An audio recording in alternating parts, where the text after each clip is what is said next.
It's time to step back and look at what's been going on over the last year so we can start setting intentions for the year ahead.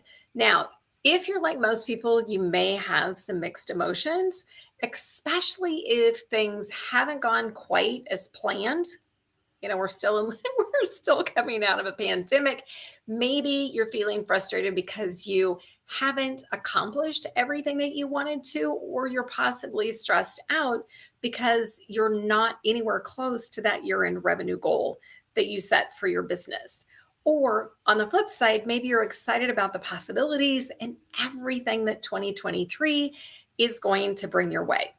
So, with that, taking a break, especially if you're feeling stressed and overwhelmed with the holidays on us, might seem a little counterintuitive, but a reset can help you move forward with actually greater clarity.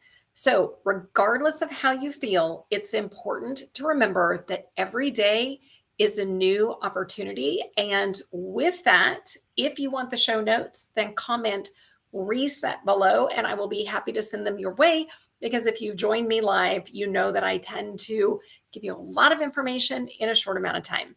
I'm Joyce Lehman, and I help aspiring and struggling coaches and consultants attract and connect with their ideal clients online using simple social systems so they can generate more leads and make a bigger impact without getting overwhelmed. Now, if you're unhappy or happy for where you're at right now, it is time to do a mindset reset so you can start 2023 strong. So in this video, I'm going to share 5 simple steps to help you reset your mindset so you can do just that. Okay, the very first thing is define your intentions for the year ahead. So when you do a mindset reset, intentions are one of the most powerful things that you can do because they provide a roadmap for how you show up in the world, how you show up in your business. So there's actually a couple of things. And as I said, if you want the show notes, then drop that comment. So the very first thing is take some time to get clear on the goals that you want to accomplish. What are you looking forward to, both personally and professionally, because they all feed into each other. Think about the type of relationships that you want, whether it's with a significant other, it's with your family, it's with your friends, it's even with your clients. Relationships matter. Then also think about, how do you want to live your values? And with that, how do you want to live in general? What does that life look like? What's the amount of time that you're taking for yourself? What are you doing to make sure that you are living and you're true to yourself? And then most importantly, who is that person that you're going to become in the process? And how does that make you feel? All of these things are so important when you're setting intentions. And by answering questions like this, it's going to help you get very clear on where you want, and that will in turn help you define the direction that you're going and the life that you want to create. All right, number 2, and this is a biggie, quit the negative self-talk. Oh my goodness, with everything that is being shared in the media, on social media, the amount of negativity, because guess what? It's negativity that gets the headlines. How often do you see the good things? Yes, those do come through when you're scrolling through social. And that's what I love about some of the good news profiles that I follow. But a lot of the times it's this is burning and that's happening. Just literally all the stuff is going on. The problem is the way our brains are hardwired, over 65% of our thoughts are negative. And then you've got to contend with negativity bias, which means we're drawn more quickly, strongly, and persistently to bad things than to equivalent good things. And so this develops into this perfect storm because your mind does not know the difference when you're thinking about what's real and what's imagined. And if you start, going back and thinking about all the stuff that hasn't gone well. So that's where your thoughts and your self-talk drives this. So if you say, I'm not good enough, or I've never done this before, and I don't know if I'm going to be able to, or I don't know why a client would ever choose me because I don't have that Degree on my wall. By the way, you don't need a degree if you have the experience and expertise, which I'm sure you have. But it's like, I used to be always late. Would seriously tell myself I was always late. And when I was in outside sales early on in my career in my 20s, it made me constantly late, which in turn stressed me out because I was fueling my mind with the wrong things. But that went back to, what's that self-talk? So we have over 50,000 thoughts a day. And it doesn't matter if we're saying it out loud, we're saying it to ourselves, somebody says something to us and we agree with it. This is where recognizing what you're thinking and what you're saying, and then when it is limiting or negative, those are the yes buts, the what ifs, and the I don't know how to's, then you've got to squash that self-talk, because that isn't helping you. And that's where that mindset reset comes into play. So when you start becoming aware, awareness is huge. And then you make that shift, you reframe it. For me, I used to be late all the time. Then I became consistently early. Was I early all the time? No, but you've got to close that gap from where you are to where you want to be. And when you understand the impact that your self-talk not only has on your beliefs, it has on you physically, and it also has on your results, then it makes you a little bit more motivated to do that reset in the process. All right, number 3, also a biggie, let shit go. Seriously, you've got to let shit go. It goes back to how the mind works. It is very difficult for us in the society, between cell phones, mobile devices, emails, all the things that are coming in, we have a difficult time staying present. So what our brain does is we tend to flip back to the past and we think about what went wrong, what didn't go well, what the bad conversation was. It's like all the crap that's back there. Or we look forward to the future and we're scared. And we're scared and we're wondering, like, I don't know how this is going to be. Let shit go and stay in the present moment. If it's happened in the past, you cannot change it. You can learn from it, but you cannot change it. So part of that is with that process. So if it's a memory, then a great step to do that is write it down. Get it out of your head, write it down. It starts the process. Practice self-compassion by reminding yourself that if you're doing your best and something didn't go as planned, you need to let shit go. Now, it's not to say, that you're just going to go, if I made a mistake. Learn from the lesson and say, next time I'm going to do this. It goes back to that self-talk and how you can reframe. Also know that you literally can't change it. Forgiveness is a big thing. I've had to go through that. In fact, we were having my significant other and I were having a conversation the other night, and I thought about something that happened in high school, and my brain started to go down that path, and I went, hold on, that's when I was in high school. I was 17 years old. The problem is the majority of beliefs are formed by the time we're 8 years of age. And then all of these things, especially if it's a negative experience, anything positive or negative, when you think about it, it starts to groove neural pathways in your long-term memory. So it stores in your long-term memory. In just 20 seconds, you begin to groove neural pathways. So if you keep revisiting the stuff, something that didn't go well, something that, I wish I would have, and we get into that. I always say, if your best friend talked to you the way you talk to yourself, would you still be friends? Probably not, because we beat ourselves up. So let shit go. And sometimes you have individuals in your life, depending on if it's family, a little bit harder to do that. But I look at the center of influence that I have. I look at my friends. I look at my business relationships. And I know that as I made changes, those individuals around me changed. And so that's why you are the average of the 5 people you spend the most time with. I didn't say it. It's a Jim Rohn quote. But look at the people you're surrounding yourself with. And if you truly want something better, then who are those individuals that are going to lift you higher? They're going to hold you accountable.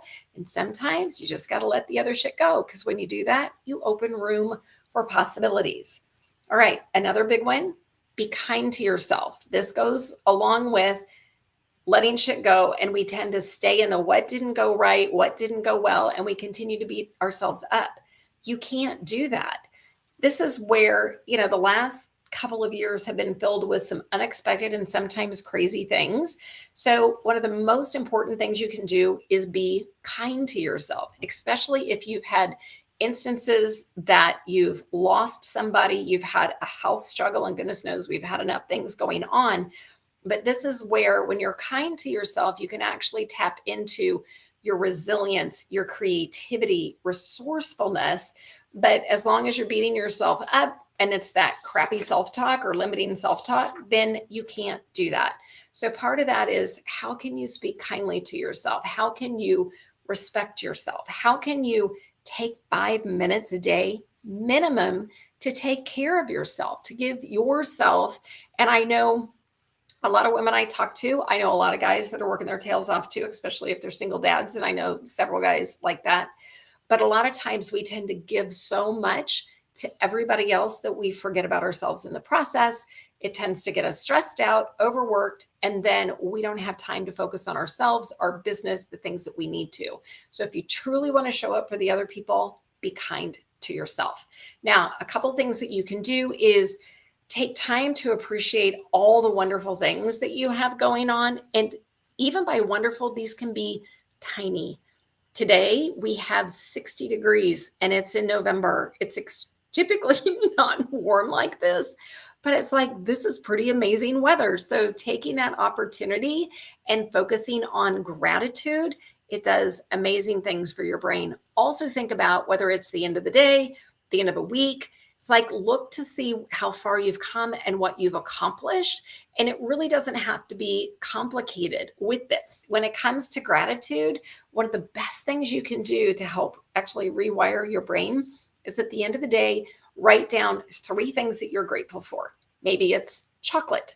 Maybe it's a new television series. Maybe it's an email you got from a client telling you how much you made an impact on them. But write down 3 things. If you have kids, then ask them. You don't have to do 3 things, but just say, what's the best thing that happened to you today? Not did you have a good day, because they're going to go, But if you say, what's the best thing? And then what are you looking forward to tomorrow? That's a different way of practicing gratitude. And it's a fantastic exercise. So with that, the number 5, when it comes into a mindset reset, is take action on your goals, because you can do a reset, but it doesn't matter if you are not taking actions on your goals. So with that, once you've worked through the step above, then it's time to really take those intentions that you have for the next year and break them down into goals and action steps. Now, if you don't like to goal set, then it may sound intimidating. But going back to how the brain works, we're teleological in nature. It means we're goal-oriented creatures. So if you aren't creating new goals, then it's literally like Groundhog Day, the movie, and you're going to keep resetting on the things that you've done, the things that have happened, and you're not going to get the results and go the direction that you want to be. So you want to think about, when it comes to goal setting, think about goals that are measurable and achievable. They need to be time-bound. A great example, you can't just say, hey, I want to lose weight in 2023 because a half pound is weight. Is that what you really want? So think about and get specific. Also consider the systems and processes that you can set up and the habits that you need to create, because these are going to help you achieve your goals. Accountability partners are wonderful because they can help you stay on track. A lot of times we don't want to reach out to accountability partners, but they are extremely helpful because they can hold your feet to the fire and really make sure that you are accomplishing what you want. And they can also be there to cheer you on when you might be having that day and you don't remember to thank yourself for what you have accomplished. Then also make use of available resources and workshops. Work with a coach. There's so many deals going on right now because this is around Black Friday. There's a ton of great tools. The question is, are you going to take advantage of them? And even when it's not a Black Friday weekend, when you recognize that when you invest in yourself, you invest in gaining knowledge, you invest in something that takes you step by step, then it helps you get from your point A to your point B faster with less stress. And then another added tip in the process is when you visualize your goals, this is that mindset thing, it gets you from your amygdala, which tends to put you into that fight or flight, that stress mode, into your prefrontal cortex. When you start to vision, you literally light up your prefrontal cortex. And that's by thinking about, when we're looking at the holidays and we know that if you've got people coming over, you're going to a party, it's easy to visualize and plan all those steps, but how often are you applying that to your day-to-day life? So it is super important to create that internal picture in your brain. All right, so with that, remember that your reset is intended to provide space and clarity and focus so you can move forward with ease towards 2023. And taking time to do this, I promise these steps are simple. It's just a matter of really creating time for yourself and then going through the process. So with that, then I want to do my favorite recap. So the very first thing to help you reset your mindset for success in 2023 is create an intention, because they're powerful, because they're a roadmap for how you want to show up in your life. So with that, think about, what do you want in your business? What do you want personally? What do you want in your relationships? How do you want your day to go? How many hours a week? Where are you living? What are your values? And how do you embody all of this? And who's the person that you become in the process? These are just a few of the questions that you can ask yourself as you're creating your intentions. Number 2, quit the negative self-talk. Stop. You're not helping yourself. You're not getting yourself closer to your goals when you are using limiting or negative self-talk. Now, I want to make sure that I am clear that this is not being Pollyanna and everything's fan-freaking-tastic, because that's not how life operates. As one who's lost my parents when I was in my 40s, I lost a world championship horse in a barn fire on Christmas night, 2012. And I had a very healthy brother pass in front of me in the ER in March of 2020 before the pandemic happened. I've been through it, and I've been through grief, and I've been through, it's like all of those things. I know I'm not the only one that's experienced that, but if I'd stayed stuck in the limiting or the negative, grief is a totally different thing, then I would very much not have the resilience, and I would not have that mindset to help me push forward. It's helped in a number of ways, as difficult as it was, but it helped to build resilience. So I'm just going to tell you, quit the negative self-talk. There are small things, even if it's tiny, like I said, weather, chocolate, whatever that might be, that you can find to be grateful for every day. The quick tip with this, become aware of what you're saying and then reframe it. Over 50,000 thoughts a day, it's a lot of thoughts. So whether it's internal or out loud, become aware and then reframe it. The next time I'm better at, or I'm getting consistently, there's lots of phrasing that you can use. Number 3, let shit go. This is huge. Let shit go. Too often, the way our brains work, we're just stuck in the past, and we're focused on what didn't go right, or that conversation that didn't go well, or I didn't do this, or I didn't do that. Or like me the other night, I'm thinking about something that happened in high school. It was freaking high school, and I was 17 years old. Let shit go. So if it's something you did, learn the lesson, let yourself move forward. If it's somebody in your life that is literally sucking the energy out of you, let them go. If it is a family member, this makes it so much harder to do. However, you can limit the time that you spend with them. We do have a family member that, as much as we love them, we limit the time we spend with them, because it is not worth making ourselves crazy in the process. So let shit go. It's not going to help you. Along with that, be kind to yourself. It's on the flip side. You need to forgive yourself and recognize when you are stressed and feeling overwhelmed, it's where you need to pause and give yourself grace. It's where you need to pause and reflect on what you did accomplish and how far you've come and the person that you are and how you're helping people. So little things like that. And sometimes it's even blocking 15 minutes in your calendar to give yourself a U break, because you can't work yourself into the ground and expect to be 100% for everybody else. So be kind to yourself, because this helps you with resilience, clarity, creativity. Besides, you deserve it. And then number 5, take action on your goals. Take action on your goals. You can do a mindset reset, but if you don't actually take action, the rest of it doesn't count. It's not going to work. So as you're thinking about the next year and you're setting intentions for yourself, then take those steps and break them down into goals and specific action steps, because with that, then it's going to help you to create a roadmap. So if you don't, we're teleological in nature, we're goal-oriented creatures, you will literally reset just like Groundhog Day, and you're going to get the same results. Unless you set a new goal, your brain will literally reset you to where you have been. That's why taking action, specific action, is so important. And finally, don't be afraid to ask for help if needed. Sometimes if you're feeling overwhelmed, and of course the holidays always add that extra layer of, that extra layer of fun on things, don't be afraid to ask for help if you need it. So these 5 steps can help you reset your mindset so you are ready to accomplish everything that you want in 2023 and beyond. So if you're feeling stuck, you're not sure what to do, then drop a comment, because I have created a short video.